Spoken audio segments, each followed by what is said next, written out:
Hello and welcome. Today I'm in the tier 10 US battleship, the Mighty Montana.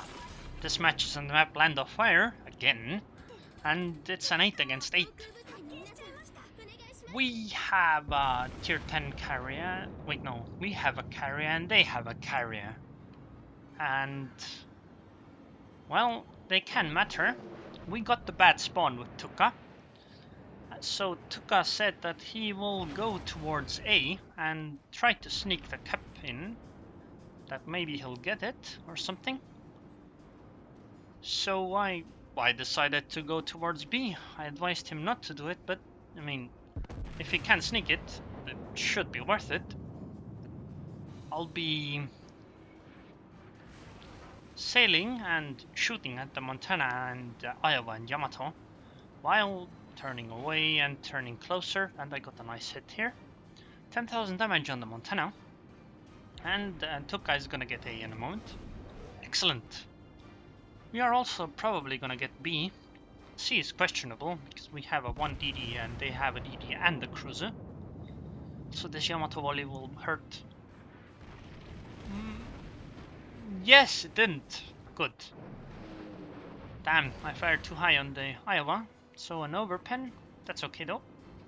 I found that actually the Montana's volleys are rather accurate and I kinda like her. Also, I'll show my modules and commander skills at the end of the match as well here. So if you're interested, it'll show them, or I'll show them. Damn, my backgun was taken out by the Yamato, but that's okay. I can still fire at the Montana, I think. Although this Iowa and Montana are getting further and further away, so it's a bit questionable whether I should even, but I still tried.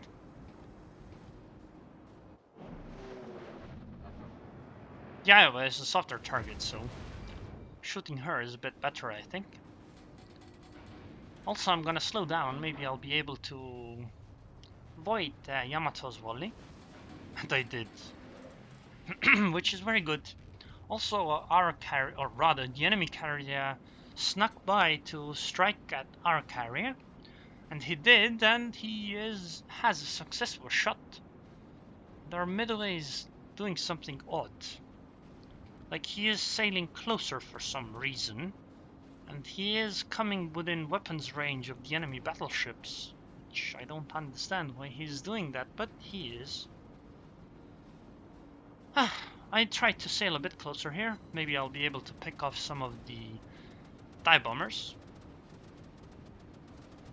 with my Daka and maybe help out the midway a bit.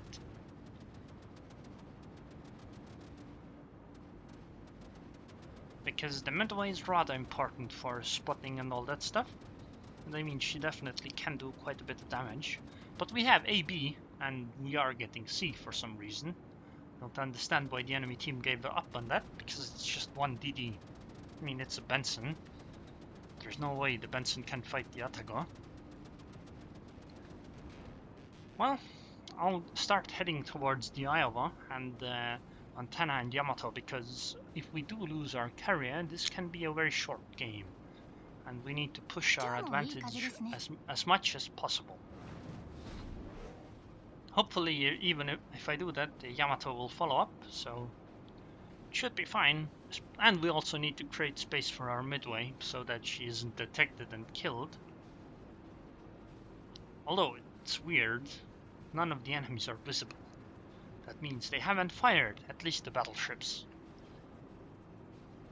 That Iowa shows a nice broadside, so let's take a shot at her. Especially because she is the closest by far.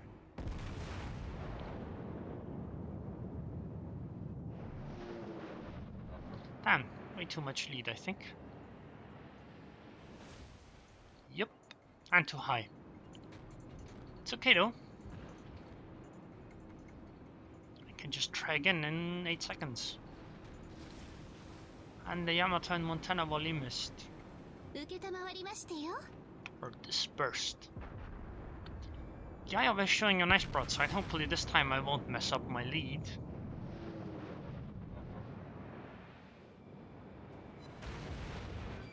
well, decent damage, I guess. And it stopped the cap for a bit. And the Yamato is following me, which is very good. Actually, it might not even be that the Yamato is following me, but he is taking the lead. Okay, I'll try to aim lower this time. Also select the planes, because, well, oh, another 10,000 damage. That's very good. I think that we should be able to pick this Iowa off in a moment. I'm actually surprised our midway is still alive. That's very well done. And it seems the enemy midway is intent on going for me, so I'll slow down and turn towards him. Also, I think that this... Never mind, the Iowa already had a bad time. Okay, I'm gonna take 2 here. Oh no, how horrible. Actually, I think I took more damage from showing my broadside to the battleships than the actual torpedo bombers. Okay, first guns fired. 9,000 damage, good. Now the back guns fired. Let's see. Okay, more torpedo bombers incoming. Ouch, 20,000 damage for me. Well, I did 15,000 to the Montana back, so I did a good 25,000 damage. If you would consider this like a full volley. Well, I will fire my front guns again. And torpedo bombers got cut down. Ouch! 35,000 damage just with the front guns. No back guns fired there. Wow.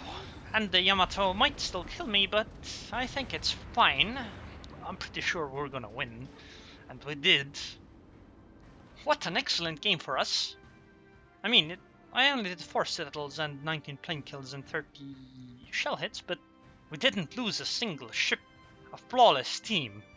What an excellent match. But look at it, our midway was second to last, and theirs was okay third, but still only made 438 experience. I got 1600. The difference is huge. I mean, it's quite something. I did like 97,000 damage, and I took 92,000 damage. So on the Montana, I took the following modules. I used main battery modification 1, which increases, or rather, which lowers the main battery repair time and lowers the risk of magazine detonations. Also, it makes it less likely for the guns to get broken. In the second slot, I have Aaa firing range, because Aaa firing range is one of the strongest upgrades. Look at this. The Montana has 225 DPS at 3.0 kilometers, 5.1 kilometers, 342, and 60 Aaa DPS at 7.2 kilometers. Now think of this. Without these Aaa upgrade ranges, this firing range is 5 kilometers for 60. And this 342 is at 3.5 kilometers. So before, when the planes came within 5 kilometers, then they would only take 60 AA DPS, but now they take 402. That's such a huge difference that, like, it stumps all the other AA upgrades, that is the AA range upgrades. And that's why I think it's important, because none of the other things are nearly anywhere as good as that upgrade, because you don't need range. This just lowers your loading time, actually. And this gives secondaries. Secondaries aren't that great on this ship anyway, and secondaries in general aren't that good. In the third slot, I have the reload module, because I think the reload module is stronger, because it increases your main battery loading time by 12%, actually lowers it, so that you gain like 13.6% more shots fired, essentially. This increases your damage a lot. The second one that's often used is the firing accuracy one, but I don't really like it that much because, yep, the enhancement is a lot smaller, and I mean, firing faster allows you to hit more as well. So, I mean, it depends on how you look at it in numbers, but I think this one is superior because, you know, accuracy doesn't, like, at short range, accuracy doesn't give you that much, but this one gives a whole lot at every range. This one is useless, and this one is kind of, it's weak. It's only 20% AA effectiveness. It will take the 60 AA DPS to 72. it's not that great. I use damage control system modification 1 just to lower the chance of flooding and fire by a tiny bit. I mean, the other two are pretty mediocre as well, because engine and propulsion get rarely broken on the Montana anyway. In the second offensive slot, I use damage control system modification 2 because 15% less damage from flooding and fire is a huge amount, because often you're a battleship. Everything's gonna fire at you. Okay, battleships aren't, but cruisers are. So if you get set on fire, this will lower your damage taken by like 7% of your HP.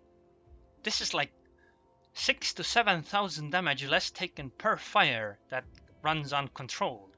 And you will definitely get into situations where you will have uncontrolled fires in matches. The other thing that I would recommend, if you think that fires are no problem, although I don't see why you would be steering gears modification. The propulsion one is kinda useless. And in the last slot, I would add concealment system modification, because 10% detectability is useful. This one isn't. It just gives you view range, which you have plenty of anyway. Okay, so in terms of upgrades, I use damage control party 2 because faster DCP means less fires and all that stuff. I use the one for credits, of course. I use upgraded repair party as well because, well, I can heal more often. I use the normal catapult fighters because, well, I could use the catapult fighters too, but I think I don't really have much issues with my catapult fighters not being up when I need them. So usually it's not that big of a deal. Okay, so in terms of captain skills, I use basics of survivability. It's the same reasoning for the fire and repair time. Yes, you could use situational awareness as well, but I think this one is more useful because you are set on fire a lot. On top of that, your concealment is very poor anyway, so you're spotted most of the time. It's not that hard to tell. I use expert marksman because this increases turret rotation, which you kinda need, or rather it's useful. Here I use superintendent because more charges is nice. Then tier 4 I use advanced firing training. If I had more points I would also get high alert because this is 8 seconds faster damage control party. I'm not actually sure what else to get. One option is to get jack of all trades, which would also lower damage control party by 10 seconds, and then you could have more fighters up and more often heals, but I don't know if it's worth it. The other ones aren't that useful for a battleship. This one isn't useful for a battleship, this isn't useful for a battleship, this one might be, but I mean, how often does your stuff get broken anyway on a battleship? Almost never. This one could be useful. I mean, it's 20% torpedo acquisition, but I don't know if it's that worth it. So I might end up getting actually this upgrade for better AA and secondaries. Then this upgrade, this would be 4 points. And then this upgrade, which would put me at 17 points. And I'm not sure actually what else to get then. Well, that's essentially it. So anyways, if you enjoyed this video, then please subscribe, and thanks for watching.